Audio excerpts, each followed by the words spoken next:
Assalamualaikum warahmatullahi wabarakatuh.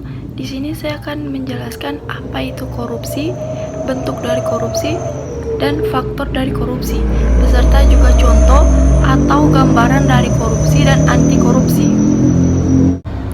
Korupsi juga diartikan sebagai tindakan setiap orang yang dengan tujuan menguntungkan diri sendiri atau orang lain, menyalahgunakan kewenangan, kesempatan atau sarana yang ada padanya karena jabatan atau kedudukan, atau juga merugikan keuangan negara dan perekonomian negara. Contohnya, pendanaan partai politik ada yang legal di satu tempat, namun ada juga yang tidak legal di tempat lain. Bentuk dari korupsi terbagi dalam beberapa, yaitu kerugian keuangan negara, suap menyuap, penggelapan dalam jabatan, pengerasan, perbuatan curang, bentuk kepentingan dalam penggadaan. Itu semua termasuk dalam mengambil apa yang seharusnya tidak menjadi milik kita. Kemudian ada faktor korupsi.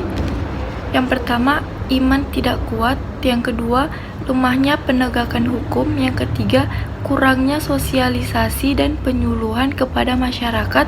Yang keempat, desakan kebutuhan ekonomi. Dan yang terakhir, pengaruh lingkungan.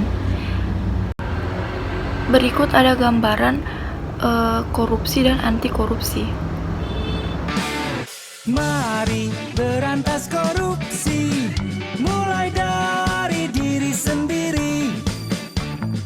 Berbohong sedari dini, hilangkan dari generasi. Tepati waktu bersih selalu, benahi mental dirimu. Hasilkan karya baris tertata, melatih hati dan jiwamu.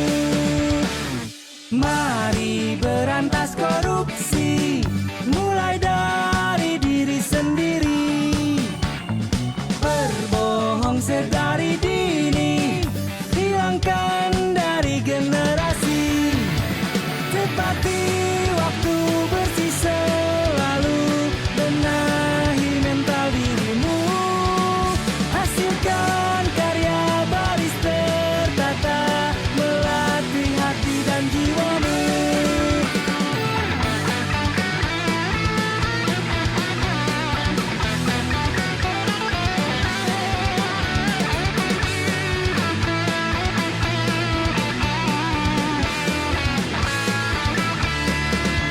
Tepati waktu bersih selalu, benahi mental dirimu. Hasilkan karya baris Dampak dari korupsi yaitu tindakan yang sangat merugikan negara. Korupsi mengakibatkan melambatnya pertumbuhan ekonomi suatu negara, menurunkan investasi, meningkatnya kemiskinan, serta meningkatkan ketimpangan pendapatan. Bahkan, korupsi juga dapat menurunkan tingkat kebahagiaan masyarakat di suatu negara. Dan dampak korupsi bagi masyarakat miskin tentu saja berdampak sangat luas, terutama bagi kehidupan masyarakat miskin di desa maupun di kota. Ada beberapa dampak buruk yang akan terjadi oleh kaum miskin akibat korupsi, diantaranya membuat mereka golongan masyarakat kurang mampu atau kaum miskin cenderung menerima pelayanan sosial lebih sedikit dan kurang.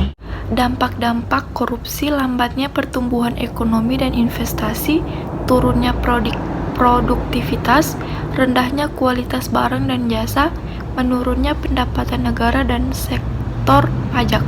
Yang terakhir, meningkatnya hutang negara. Itulah yang tadi sudah saya sampaikan di awal. Pada intinya, mari kita merubah sama-sama mulai dari diri kita sendiri, dari kejujuran, bertanggung jawab, disiplin, dan tunjukkan sikap berani, peduli, dan adil. Karena dengan korupsi hidup tidak akan tenang. Jadi, kita sama-sama mewujudkan Indonesia bersih dari korupsi. Wabillahi taufiq wal hidayah. Wassalamualaikum warahmatullahi wabarakatuh.